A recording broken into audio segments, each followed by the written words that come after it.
الحمد لله نحمده ونستعينه ونستغفره ونعوذ بالله من شرور أنفسنا ومن سيئات أعمالنا من يهده الله فلا مضل له ومن يضلله فلا هادي له وأشهد أن لا إله إلا الله وحده لا شريك له وأشهد أن محمدا عبده ورسوله أما بعد فإن خير الحديث كتاب الله وخير الهدي هدي محمد صلى الله عليه وسلم وشر الأمور محدثاتها وكل محدثة بدعة وكل بدعة ضلالة وكل ضلالة في النار. فأعوذ بالله من الشيطان الرجيم. يا أيها الذين آمنوا اتقوا الله حق تقاته ولا تموتن إلا وأنتم مسلمون. بسم الله الرحمن الرحيم. يا أيها الناس اتقوا ربكم الذي خلقكم من نفس واحدة وخلق منها زوجها وبث منهما رجالا كثيرا ونساء واتقوا الله الذي تساءلون به والأرحام إن الله كان عليكم رقيبا. يا أيها الذين آمنوا اتقوا الله وقولوا قولا سديدا يصلح لكم أعمالكم ويغفر لكم ذنوبكم ومن يطع الله ورسوله فقد فاز فوزا عظيما. أما بعد فأعوذ بالله السميع العليم من الشيطان الرجيم. والله جعل لكم من بيوتكم سكنا. ہر قسم کی اچھی تعریفیں، حمد و ثنا، بزرگی، کبریائی، بڑائی اس اللہ رب العالمین کے لائق و زیبا ہے جس اللہ رب العزت نے ہمیں بے شمار نعمتوں، برکتوں، رحمتوں سے نوازا، ہمیں ایمان اور ہدایت جیسی عظیم نعمت سے بھی نوازا. درود و سلامتی ہو آپ کی ہمارے پیغمبر اسلام رحمت للعالمین سید للمرسلین خاتم النبیین محمد مصطفیٰ مجتبی صلوات اللہ علیہ وسلم پر، جنہوں نے ہمیں ہر خیر کی طرف رہنمائی فرمائی. معزز بھائیوں، خطبہ مسنونہ کے بعد سورۃ النحل کی ایک آیت تلاوت کی گئی. اللہ رب العالمین کا فرمان ہے واللہ جعل لکم من بیوتکم سکنا. اللہ ہی ہے جس نے تمہیں گھر عطا کیا تاکہ تم اس میں رہ سکو، ٹھہر سکو. سورۃ النحل ایک ایسی سورت ہے جس میں اللہ تعالیٰ نے بہت ساری نعمتوں کا ذکر کیا. اس میں سے ایک خاص نعمت گھر کا بھی تذکرہ کیا. یقین ماننے میں گھر ایک بہت بڑی نعمت ہے. آدمی وہاں پر بھی بچوں کے ساتھ پناہ لیتا ہے. اللہ کی قسم، گھر کی قدر ان لوگوں کو دیکھو جو پلیٹ فارموں میں، گلیوں میں، سڑکوں میں، چبوتروں میں ان کی راتیں گزرتی ہیں، نہ ان کے اوپر کوئی سہارا ہے. دھوپ ہو یا بارش ہو، سردی ہو یا گرمی ہو، سب وہ تکلیفوں کو جھیلتے ہیں. ایسے لوگوں کو دیکھ کر ہمارے دل میں یہ بات، یہ جذبہ پیدا ہوتا ہے، اے پروردگار تو نے ہمیں گھر جیسی عظیم نعمت سے نوازا ہے، ہمیں اپنی بیوی بچوں کے ساتھ سکون سے رہنے کا تو نے ہمیں جگہ دیا ہے. اے اللہ تیرا بہت بڑا شکر ہے. تو یقین مانے میں گھر کی قدر ان لوگوں سے پوچھ کر دیکھو جو پلیٹ فارم میں جینے والے ہیں، جو سڑکوں میں گلیوں میں جیا کرتے ہیں بغیر سہارے کے.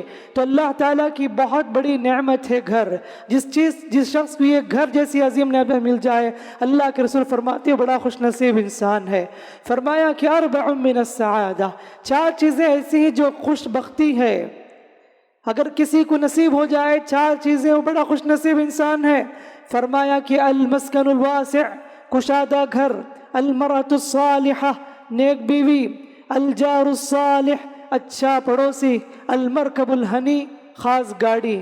اگر کسی کے پاس یہ 4 چیزیں میسر ہو جائے، نبی کریم صلی اللہ علیہ وسلم فرماتے ہیں وہ بڑا خوش بخت انسان ہے، خوش نصیب انسان ہے. کشادہ گھر جس میں ماشاءاللہ سے مہمان آ رہے ہیں، رشتہ دار آ رہے ہیں، سب کے ساتھ اچھا معاملہ کیا جاتا ہے. یقین جو لوگ کرائے گھر میں ہوتے ہیں وہ ان کو پوچھ کر دیکھو کہ ان کے پر کیسی تکلیفیں ہوتی ہیں، کیا کیا پرابلم وہ فیس کرتے ہیں. جھونپڑی بھی کیوں نہ ہو، اگر آدمی کا خاص گھر ہو تو اس کا سکون ہی کچھ اور ہے. نیک بھی اگر بیوی نیک نہ ہو، بد چلن ہو، بد زبان ہو، بد اخلاق ہو، زندگی برباد ہو کے رہ جاتی ہے. اگر پڑوسی خراب ہو، برے ہوں، تو وہاں ہر دن مسائل جھگڑے شروع ہو جاتے ہیں. اگر آپ گاڑی نہ ہو، نبی نے گاڑی کو بھی ایک نعمت قرار دیا. اگر گاڑی نہ ہو تو دیکھو جو لوگ بس میں کس قدر تکلیف کے ساتھ سفر کرتے ہیں. ایسے میں اللہ نے آپ کو گاڑی عطا کی ہے، آپ کار میں یا بائک میں سوار ہو کے جاتے ہیں سکون کے ساتھ، تو یہ اللہ کی کتنی بڑی نعمت ہے. اسی لیے نبی کریم صلی اللہ علیہ وسلم فرمایا کہ 4 چیزیں مل جائے تو بڑا خوش نصیب انسان ہے وہ.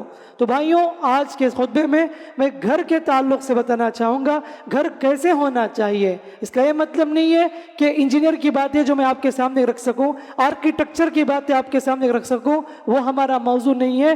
شریعت کی نظر میں مثالی گھر کیا ہے، گھر کیسے ہونا چاہیے، دیندار گھرانہ کون سا گھر ہے، یہ سب چیزیں انشاءاللہ مختصر طور پر آج کے خطبے میں ہم دیکھنے کی کوشش کریں گے، تاکہ ہم بھی اپنے گھروں کو مثالی گھر بنائیں، تاکہ ہم بھی اپنے گھروں کو دیندار گھرانہ بنائیں، تاکہ ہمیں سکون ملے، ہماری بیوی بچوں کی صحیح طریقے سے تربیت ہو، ہمارے گھروں میں اللہ کی رحمتیں نازل ہو، برکتیں نازل ہو، فرشتے داخل ہو۔ وہ کیا چیزیں ہیں جسے اپنانے سے ہمیں سکون نصیب ہوگی، وہ سب چیزیں انشاءاللہ ہم دیکھنے کی کوشش کریں گے۔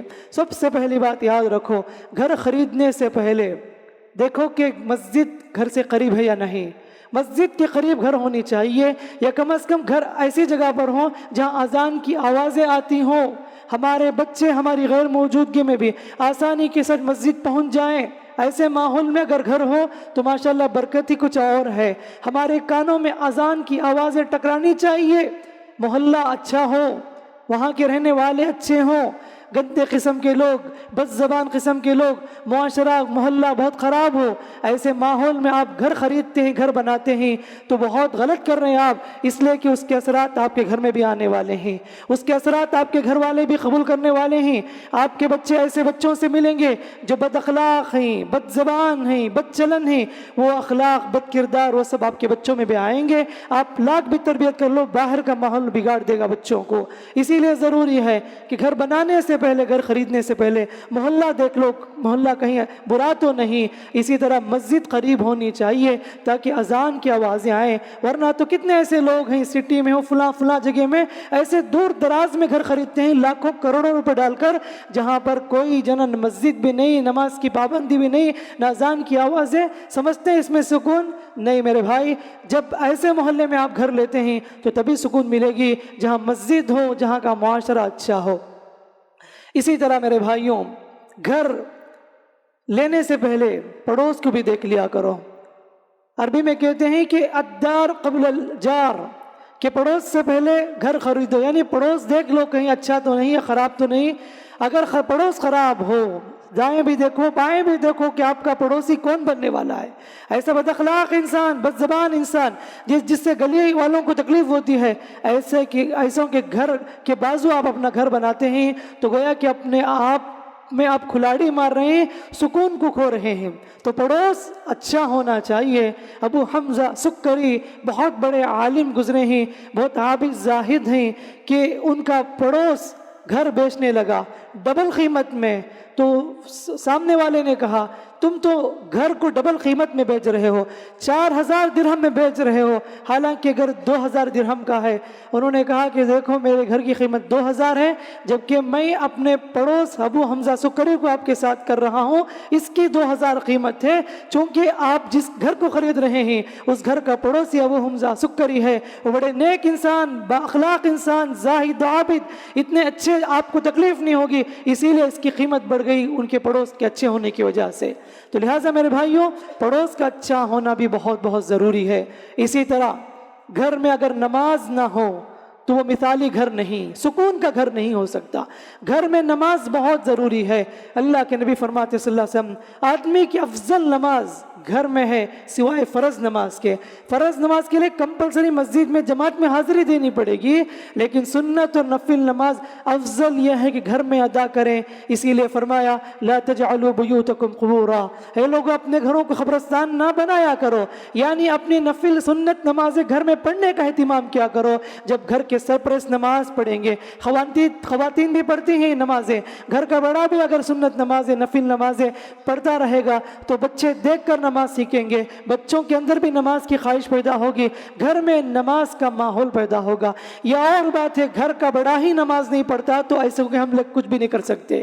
پہلے گھر کا بڑا نمازی ہو تبھی بچے بھی نمازی بنیں گے۔ اگر باپ کہنے لگے بچے تم نماز پڑھو تو بچہ کہے گا پہلے تم پڑھو، تم نہیں پڑھتے ہمیں نصیحت کر رہے ہو۔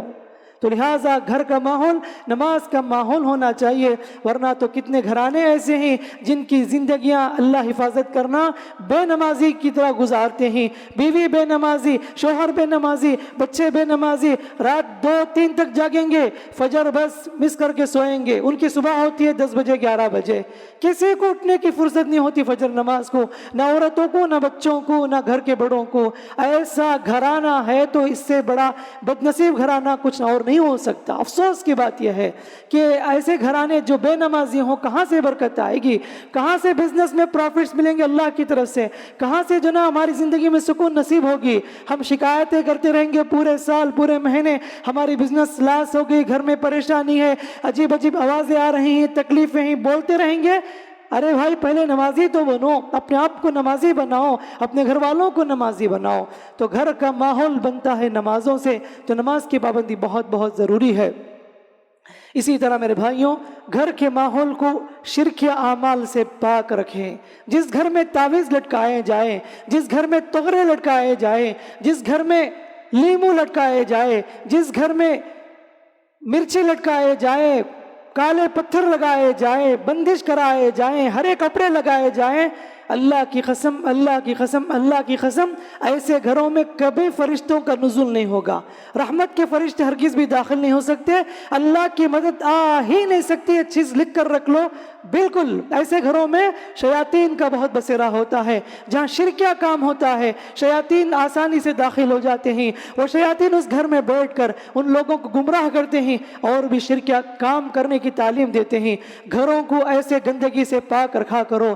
عاملوں، جادوگروں کا چکر کاٹ کے اپنے گھروں کو برباد کر رہے ہیں بہت سارے لوگ، اپنے بینک بیلنس کو ختم کر رہے ہیں بہت سے لوگ۔ عاملوں، جادوگروں کے چکر کاٹ کے، عامل جادوگر آ کے کہتا ہے تمہارے گھر میں فلاں یہ فلاں ہے، بندش کرنی ہے، وہ کونے میں وہ کپڑے باندھو، کونے میں میخ مارا کرو، وہ کالے کپڑے وہاں باندھو، لیمو یہاں پر لٹکاؤ، گھر کے کونے میں انڈے گاڑو، کیا کچھ کہہ دیتا ہے، لوگ اسے قبول بھی کر لیتے ہیں۔ افسوس کی بات ہے میرے بھائیوں، گھر کے ماحول کو شرکیہ کام سے پاک رکھو، شرکیہ اعمال سے پاک رکھو۔ گھر پاک اور صاف ہونا چاہیے شرکیہ کام سے۔ اگر آپ اپنی جگہ پر دیندار ہو، گھر کے پورے افراد نمازی ہو، کسی تعویذ کی ضرورت نہیں، کسی لیمو کی ضرورت نہیں، کسی پتھر کی ضرورت نہیں، کالے دھاگے کی ضرورت نہیں، ہرے کپڑے کی ضرورت نہیں۔ پہلے تو عقیدے کو بدلو، مضبوط کرو ایمان کو، نمازی بنو، پھر دیکھو اللہ تعالیٰ گھر میں کیسے سکون دیتا ہے۔ یہ سب چھوڑ کے ایسے غلط کاموں میں پڑھ کر دین کا سودا کر کے اللہ کو بھی ناراض کر رہے ہیں اور اپنے آخرت بھی برباد کر رہے ہیں۔ تو ضروری ہے گھر کے ماحول کو شرکیہ کام سے پاک رکھو۔ اس لیے کہ بہت افسوس سے کہنا پڑتا ہے، اچھے اچھے صحیح العقیدہ گھرانوں بھی دیکھا گیا کہ جہاں پر اللہ حفاظت کرنا، ایسے ایسے سلور پلیٹ کے تغرے یا گولڈ کلر کے تغرے سمجھا جاتا ہے کہ اس کے رکھنے سے برکتیں آتی ہیں، اور باقاعدہ مارکیٹ میں سیل ہوتا ہے ایسے پلیٹیں، ایسے تختے دکان و مکان کے خیر و برکت کے لیے، جس میں کچھ باکس بنائے جاتے ہیں، حامیم عین سین قاف، کچھ حروف مقطعات ہوتے ہیں، کچھ فلاں فلاں منتر کی باتیں ہوتی ہیں، کچھ آیتیں ہوتی ہیں اور کچھ خاص نمبر ہوتے ہیں۔ اس کو لگانے سے سمجھا جاتا ہے ہمارے گھر میں برکتیں ہوگی۔ انٹرنس میں آپ دیکھ سکتے ہیں دہلیز کے پر سامنے باقاعدہ سلور یا گولڈ کلر کے پلیٹ لگائے جاتے ہیں، اور اس کے رکھنے سے سمجھتے نظر نہیں لگے گا گھر میں جادو کے اثرات نہیں ہوں گے، جنات داخل نہیں ہوں گے۔ یہ کیا کچھ لوگوں نے اپنے ذہن میں کریٹ کر لیا ہے۔ یہ ساری مصیبت کی چیزیں ہیں، جب تک ان چیزوں کو پاک نہیں کریں گے اللہ کی قسم گھر میں سکون نہیں دیکھ سکتے۔ گھر کا سکون عقیدہ توحید میں ہے، شرک کو دور کرنے میں ہے۔ اسی طرح میرے بھائیوں، گھر وہ گھر ہے مثالی گھر جس گھر میں صلہ رحمی ہو، گھر میں رشتہ داروں کا آنا جانا ہو۔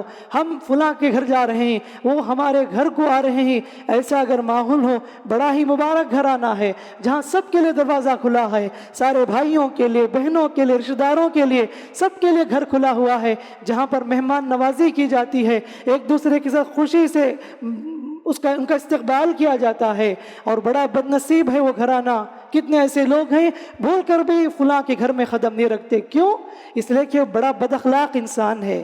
اگر ہمارے گھروں میں مہمان نہیں آ رہے تھے لیکن اچانک نہیں آ رہے ہیں، ہمارا بھائی نہیں آ رہا ہے، ہماری بہن نہیں آ رہی ہے، ہمارے خالہ نہیں آ رہے ہیں، ہمارے فلاں کزن بردر نہیں آ رہے ہیں، شاید کہ ہم سے کچھ غلطی ہوئی ہے جس کی وجہ سے وہ ناراض ہوئے ہیں۔ ضروری ہے کہ انہیں مناؤ تاکہ وہ دوبارہ ہمارے گھر کو آئیں۔ رشتہ داروں کا آنا جانا یہ بہت ضروری ہے میرے بھائیوں۔ اور یہ بھی ہمارے معاشرے میں ہے کہ جب تک گھر کے بڑے ہوتے ہیں تو گھر میں آنا جانا ہوتا ہے، لیکن جیسے ہی باپ کا جنازہ اٹھ جاتا ہے یا والدہ اس گھر سے چلی جاتی ہے تو گھر ویران ہو کر رہ جاتا ہے، کوئی آ کر نہیں دیکھتا، پوچھ کر بھی ایسا بھی نہیں ہونا چاہیے۔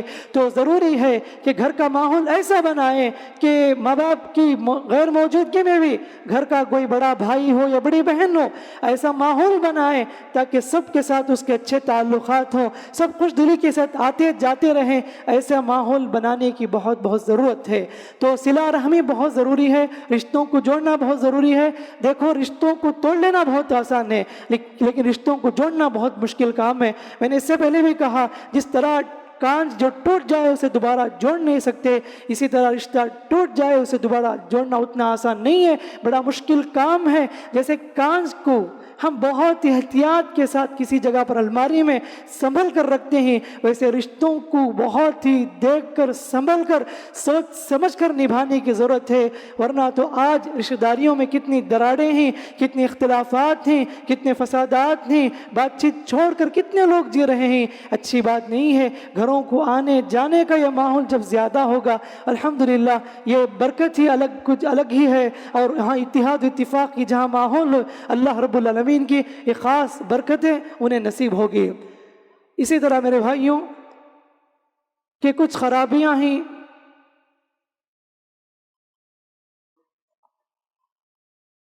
کچھ خامیاں ہیں جو ہمیں اپنے آپ کی اصلاح کرنے کی ضرورت ہے۔ تو سب سے پہلی چیز یہ ہے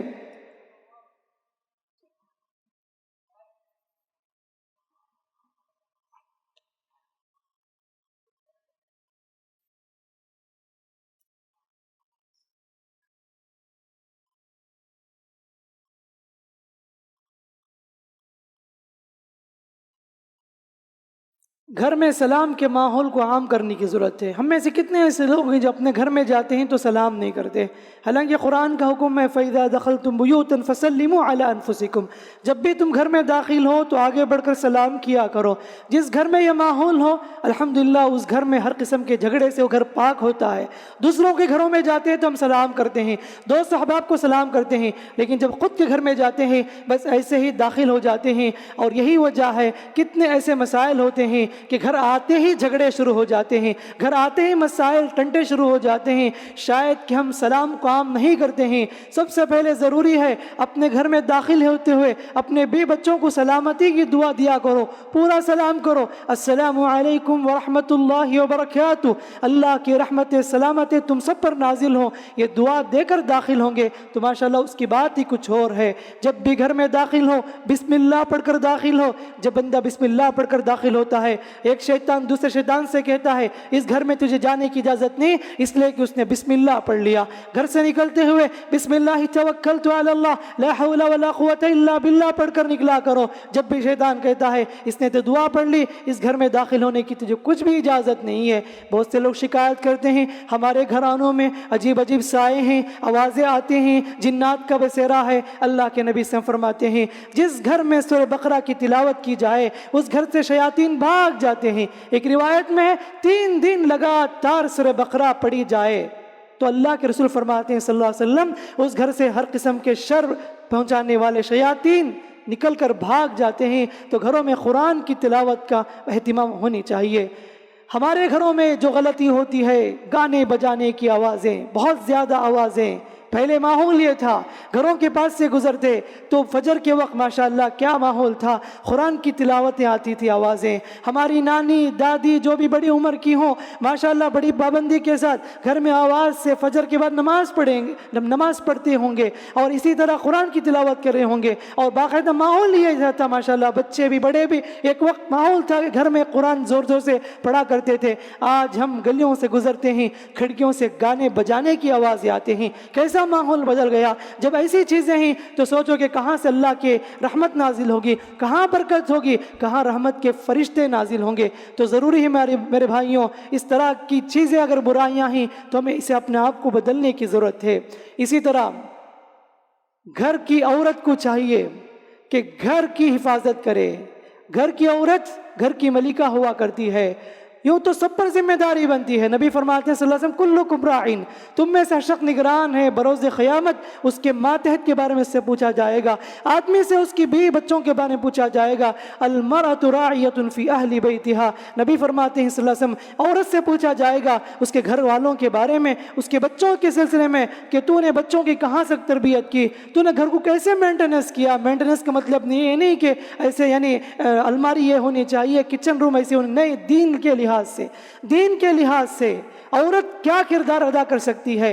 کیونکہ مرد حضرات زیادہ باہر ہوتے ہیں، عورت کو ہی یہ موقع ملتا ہے تربیت کرنے کا، بچوں کو، گھر کے ماحول کو بدلنے کا. جب دیندار بیوی شوہر سے فلاں چیز کہتی ہے، کوئی اچھی بات کہتی ہے، شوہر پر واجب ہے کہ اس کی بات کو سنے، قبول کرے، اس لیے کہ اسے موقع دینا چاہیے گھر کے ماحول کو بدلنے کا. جب گھر کا ماحول بگڑا ہوا ہے، ایسے میں عورت ہی وہ کردار ادا کر سکتی ہے گھر کے ماحول کو سدھارنے کے لیے، سنوارنے کے لیے. تو لہٰذا گھر کی عورت گھر کو سنبھالے، اپنے بچوں کی تربیت کرے اور گھر کا ماحول دیندار ماحول بنائے.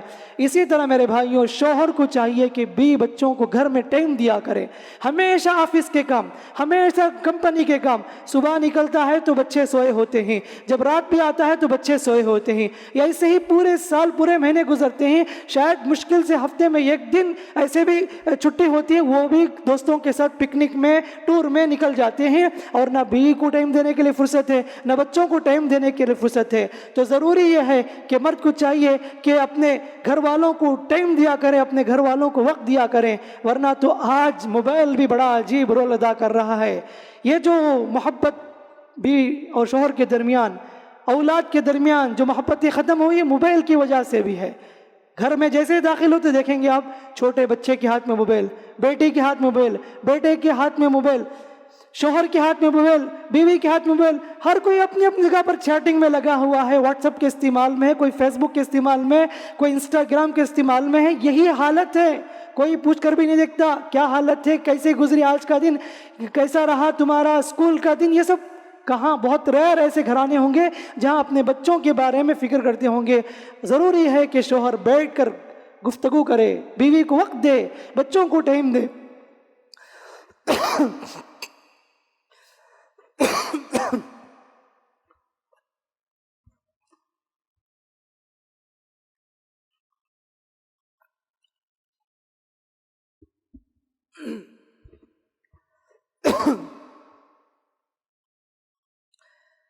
بچوں کو ٹائم دیا کرے، نصیحت کی باتیں کرے، دین کی باتیں کرے، محبت اور پیار کی باتیں کرے. یاد رکھنا، جتنا زیادہ آپ بچوں کو وقت دیں گے، جو بھی باتیں کہیں گے، زندگی میں نہیں تو صحیح آپ کے دنیا سے جانے کے بعد آپ کی ایک ایک باتیں آپ کے بچوں کو یاد رہے گی. آپ کی وصیت کو قبول کرتے ہوئے ضرور عمل کریں گے. آپ کی تربیت کی باتیں ضرور انہیں یاد دلائے گی، اور انہیں احساس ہوگا ہمارے ابا نے ہمارے ساتھ اتنا وقت سپینڈ کیا ہمارے لیے. یہ ساری نصیحتیں کی. یاد رکھنا کہ باپ کی باتوں کو بچے بہت ہی سیریسلی لیتے ہیں اور اس پر عمل بھی کرتے ہیں. تو ضروری ہے کہ بچوں کو ٹائم دیا کرو، اور کچھ باتیں پیار و محبت کے دیا کرو، اور انہیں اتحاد و اتفاق کی تعلیم دیا کرو. اسی طرح ٹائم دینے کے ساتھ ساتھ خاص نصیحت یہ کریں، خاص کر کے آج کی جنریشن کے لیے، جو جنریشن کے آپس میں حسد و کینہ کپٹ میں جل رہی ہے.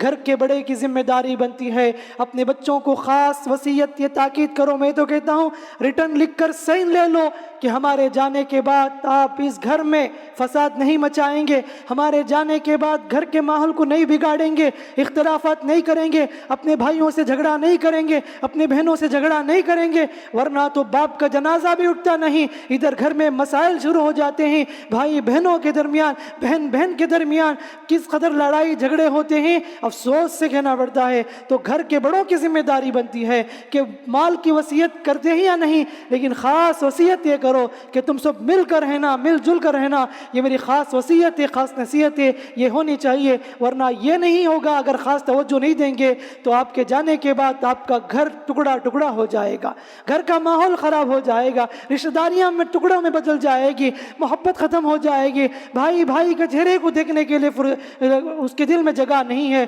اور بہن بہن سے دور ہے، چچا بھتیجے کے درمیان دوریاں ہیں، اور ماموں خال بھانجے کے درمیان کس قدر دوریاں ہیں. یہ سب مثالیں ہمارے معاشرے میں آج بہت زیادہ پائی جاتی ہے. اسی طرح میرے بھائیوں، گھر کے بڑے کو چاہیے کہ گھر میں بیوی کا ہاتھ بٹائے، ساتھ دیں۔ اللہ کے نبی صلی اللہ علیہ وسلم کے بارے میں حضرت عائشہ سے پوچھا گیا، اللہ کے نبی صلی اللہ علیہ وسلم گھر میں آپ کے ساتھ کیسے رہتے تھے؟ تو کہتی ہیں کہ نبی کریم صلی اللہ علیہ وسلم ہمارے ساتھ رہتے، گھر کے کام کاج میں ہاتھ بٹاتے تھے، گھر کے کام میں ہاتھ بٹاتے تھے، ساتھ دیتے تھے۔ ہم میں سے کتنے ایسے لوگ ہوں گے؟ شاید ہی بہت کم لوگ ہوں گے جو بیوی کا ساتھ دینے والے، کچن روم میں، ترکاری کاٹنے میں یا گھر کی صفائی میں۔ اگر کوئی گھر کو جھاڑو دے تو کہتے ہیں تو یہ تو جورو کا غلام ہے، یہ تو بیوی کا غلام ہے۔ ارے ہماری شریعت میں یہ تاکید ہے، نبی پریکٹیکل کر کے بتائیں، بیوی کا ساتھ دینا بھی ایک سنت ہے، مثالی شوہر کی علامت ہے۔ اگر کچھ گھر کا کام کاج کرے، ترکاری لا کر دے، گھر میں جھاڑو پوچھا کرے، تو کہتے ہیں یہ تو بہت ہی بیوی کا غلام بنا بیٹا ہے، اس کی بیوی جو کہتا ہے وہ کرے گا۔ ارے وہی تو کرے گا، اس کی بیوی ہے تو وہ نہیں کرے گا تو کوئی گاؤں والا کرے گا آ کے؟ تو ضروری ہے کہ میرے بھائیوں کہ یہ نہیں کہنا کہ سارا کام عورت کے ذمہ ہے، میرا کام صرف موبائل دیکھتے رہنا، ویڈیو شیئر کرتے رہنا اور بس باہر کے کام میں دیکھوں گا، گھر کا ایک کاڑی بھی نہیں ہٹاؤں گا، ایسا نہیں ہے۔ ایٹ لیسٹ ویک ڈیز میں تو، ہالیڈے میں تو ضرور پاکی صفائی کا لحاظ رکھو۔ آج دیکھو گھروں میں، روم میں کیسے جو نا یعنی گندگی پھیلائی گئی ہے، اور ہمارے گھرانے کی بھی یہی حالت ہے، میجارٹی مسلم محلے کی گندگی سے بھری ہوئی ہے۔ علامت پہچان ہے، جہاں بھی گندگی نظر آئے آپ آنکھ بند کر سکتے، یہ مسلم محلہ ہے، یہ مسلم محلہ ہے۔ افسوس یہ ہے گلیوں میں سامنے کتنے کچرے ڈالے جاتے ہیں، وہ بھی بے شرمی کی بات ہے، اپنے گھر کے سامنے ڈالتے، دوسروں گھر میں سامنے رات اندھیرا ڈال کے بھاگ جاتے ہیں۔ یہ سب کیسی عجیب بات ہے، کیسی مذاق کی چیزیں ہیں۔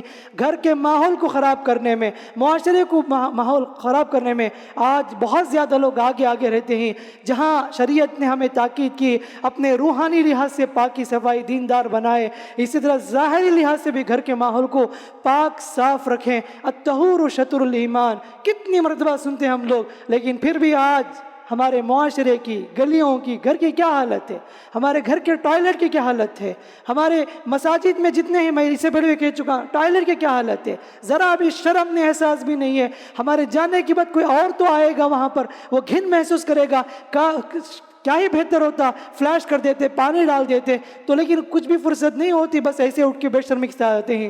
اللہ کے رسول فرمائے لعنت کے مستحق ایسے لوگ جو دوسروں کو تکلیف پہنچاتے ہیں، گلیوں میں، سڑکوں میں گندگی پھیلانے والے اور پبلک ٹوائلٹ کو خراب کرنے والے، ان سب پر اللہ کی لعنت ہے۔ اللہ کے رسول صلی اللہ علیہ وسلم بتایا، تو اللہ کے رسول کی لعنت اگر لگ جائے دوسروں کو تکلیف پہنچا کر، اس سے بڑی بدنصیبی اور کیا ہو سکتی ہے؟ تو گھر کے ماحول کو پاک رکھے، پاکی صفائی آدھا ایمان ہے۔ بار بار آپ سنتے ہیں، تو فیصلہ کرے آج ہی سے، میں اپنے گھر کو مینٹیننس کروں گا پاکی صفائی کے ساتھ۔ آج دیکھیے روموں کی حالت، کمروں کی حالت، سو کر اٹھتے ہیں بستر ایسے بڑے ہوتے ہیں، دوپہر آئے تو بھی بستر ویسے ہی، رات کو جب آتے ہیں اسی بستر کو پھر اوڑھ کر سو جاتے ہیں، کسی کو فرصت نہیں ہوتی تکیے بستر بیڈ شیٹ کو یعنی وہ کنارے میں رکھنے کے لیے اور اس کو صحیح طریقے سے جوڑنے کے لیے۔ یہ سب ہمارا دین ہمیں سکھاتا ہے، بدقسمتی سے ہم لوگ اسے بھولے بیٹھے ہیں۔ میں مثال دیتا ہوں، دیکھو ہمارے پاس کس قدر جو نا ڈسپلن سے ہم لوگ خالی ہیں۔ ہم مندر کا جائزہ لو، چرچوں کا جائزہ لو، باہر جو چپل کی ترتیب وہ بھی دیکھو، ہماری مساجد میں جو چپلوں کی ترتیب وہ بھی دیکھو، آپ کمپیئر کر کے بتا سکتے ہیں آپ۔ اللہ اکبر، ہمارے نبی نے ہمیں ہر چیز سکھایا۔ اسی لیے کسی یہودی نے پوچھا کہ سلمان فارسی رضی اللہ عنہ سے، ارے تمہارے نبی کیا پوری چیزیں سکھاتے ہیں، قضاء حاجت کی بھی کیا، وہ بھی کیا سکھانے کی چیز ہے؟ تو انہوں نے کہا کہ ہاں، ہمارے نبی ہمارے نزدیک ایک باپ کی حیثیت رکھتے ہیں، وہ ہمیں ہر چیز سکھاتے ہیں۔ ہمارے نبی نے یہ ٹو زیڈ ہمیں سکھایا ہے، ہم اپنے آپ کو بدلنا ہے، اپنے آپ کو بدلنا ہے۔ آج ہمارے پاس گھر بڑے بڑے ہیں، عالیشان ہیں، لاکھوں کروڑوں کی بلڈنگ ہیں، فلیٹ ہیں، اے سی ہیں، صوفے ہیں۔ صحابہ کے گھر دیکھو، اس زمانے میں نہ کوئی صوفے، نہ کوئی اے سی، نہ کوئی بیڈ، نہ کوئی کارپیٹ، نہ حتیٰ کہ دروازے بھی نہیں تھے، ایک دم سیدھے سادے گھرانے تھے، لیکن انہوں نے اس گھر میں رہ کر گھر کے ماحول کو بدلا، معاشرے کو متاثر کیا۔ اور آپ کو معلوم ہونی چاہیے کہ نبی کریم صلی اللہ علیہ وسلم میں جو بھی قیدی آتا تھا ان کے لیے کوئی جیل میں نہیں رکھتے تھے، کوئی جیل بھی نہیں تھا اس وقت، جو بھی قیدی بنا کر مدینے کو لاتے تھے کسی کے گھر میں رکھتے تھے، کسی کے گھر میں ان کو رکھا جاتا تھا۔ سبحان اللہ، تاریخ گواہ ہے 90% جتنے بھی کافر قیدی بنا کر لائے گئے، انہوں نے ان کو گھر میں رکھا گیا، وہ قیدی کافر گھر کے ماحول کو متاثر ہو کر مسلمان ہو گئے، آگے چل کر انہوں نے کلمہ پڑھا۔ یہ تاریخ گواہ ہے کہ اس دور میں کچھ بھی ایسی لمبی لمبی بلڈنگیں نہیں ہوا کرتی تھی، یہ سب سیدھے سادے گھرانے تھے ان کے، بس جھونپڑی تھے، اینٹ کے نہیں بلکہ چکنی مٹی کی دیواریں تھی، حصیر پہ سوتے تھے، لیکن پھر بھی انہوں نے گھر کے ماحول کو ایسا ڈیولپ کیا، گھر کے ماحول کو ایسا بدلا، سب کو متاثر کیا۔ لیکن ہم کیوں متاثر نہیں کرتے؟ ہمارے پاس باقی صفائی نہیں ہے، اس لیے ہمیں دیکھ کر لوگ گھن محسوس کرتے ہیں۔ اگر ہم باقی صفائی کو، کلینلینس کو اگر مینٹیننس کریں گے، سبحان اللہ، پھر دیکھو کہ ماشاءاللہ یہ جو دین ہمارے پاس ہے، اللہ اس کے رسول جو ہمیں سکھائے ہیں، ہمیں فالو کرنا ہے۔ لیکن بدقسمتی سے جو بھی یورپین کنٹری ہیں، وہاں پر دیکھیے آپ کس قدر گلیاں پاک ہوا کرتے ہیں، جہاں پر پارکیں سب چیزیں مینٹیننس کیے جاتے ہیں، حالانکہ وہ سب ہماری تعلیمات پر عمل کر رہے ہیں۔ واجب ہے کہ ہم ان پر عمل کریں، ہم نے فراموش کر دیا اور ہم نے معاشرے گندا کر دیا، گھریلو زندگی گندا کر دیا۔ یہی وجہ ہے کہ ہمارے ذہن بھی وہ کام نہیں کرتے، بس ایسے ہی زندگی گزار رہے ہیں۔ تو ضروری ہے کہ ہم اپنے گھر کے ماحول کو، معاشرے کو، محلے کو پاک رکھیں اور اس کے سلسلے میں فکر کریں، اور گھر کے پورے افراد مل کر یہ سب چیزیں فالو کرنے کی ضرورت ہے۔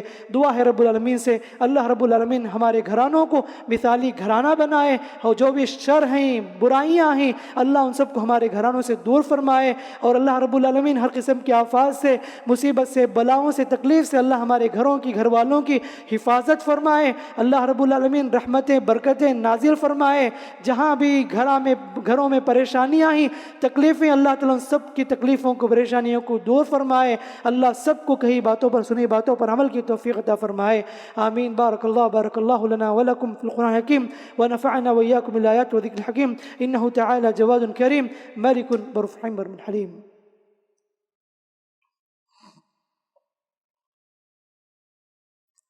الحمد للہ نحمده ونستعینه ونستغفره ونعوذ باللہ من شرور انفسنا من سیئات اعمالنا، من يهده الله فلا مضل له ومن يضلل فلا هادي له، وأشهد أن لا إله إلا الله وحده لا شريك له، وأشهد أن محمدا عبده ورسوله.